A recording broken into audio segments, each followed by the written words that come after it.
সালাম আলাইকুম বড় ভাই, কই গেতাইছেন? ওয়ালাইকুম আসসালাম। গেতেছি যে টাড়ে কিসের নিকা ভাই? আজকে হলো যে গরুর আর তো 1 লাখ 1.5 লাখের মধ্যে একটা গাভী কিনবো, দুধও খাওয়াবো, পোলাহানে দেখাশোনা করা হবো। ভাই, কোনো কিছু করার আগে আল্লাহ তাআলার শুকরিয়া আদায় করেন আগে। যেমন আপনি আটে যাইতেছেন, আপনার বলা উচিত ছিল ইনশাআল্লাহ আমি আটে যাইতেছি। আবার আসার সময় যদি কেউ জিজ্ঞাসা করে ভাই গরুটা কিনে আনলেন, আপনার কি বলা উচিত? আপনার বলা উচিত ছিল আলহামদুলিল্লাহ ভাই গরু কিনছি। এগুলাই বলা লাগে। গরু মিয়া এই আলতু ফালতু কথা কন।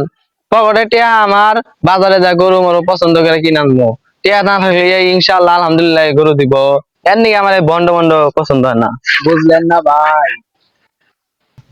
আল্লাহ গো, আমার কিশোর মনে শৈল টিয়া কোনে গেল? আড়াইছে আমার 1.5 লাখ টিয়া। আল্লাহ, টিয়া কোনে গেল? আসসালামু আলাইকুম চাচা। ও বাবা, ওয়ালাইকুম আসসালাম। ঠাড়া ভাড়া না দিয়ে কি করে? আলহামদুলিল্লাহ টিয়া আড়াইছে, ইনশাআল্লাহ বাইতে যাই।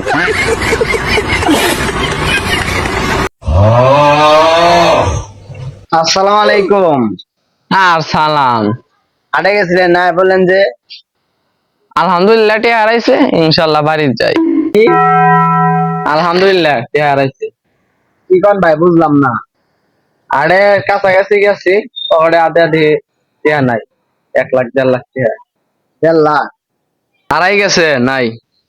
আমি যে কথাবার্তা কইলাম শুনলেন না। ভালো কিছু করার আগে আল্লাহ রসুলের নাম না নাকি? এটার থেকে আমার ভালো মতো শিক্ষা হয়েছে। আলহামদুলিল্লাহ টিয়া আড়াইছে, ইনশাআল্লাহ বাড়ি যাই। বুঝলেন তো? আলহামদুলিল্লাহ টিয়া আড়াইছে, ইনশাআল্লাহ বাড়ি যাই। আলহামদুলিল্লাহ টিয়া আড়াইছে, ইনশাআল্লাহ বাড়ি যাই।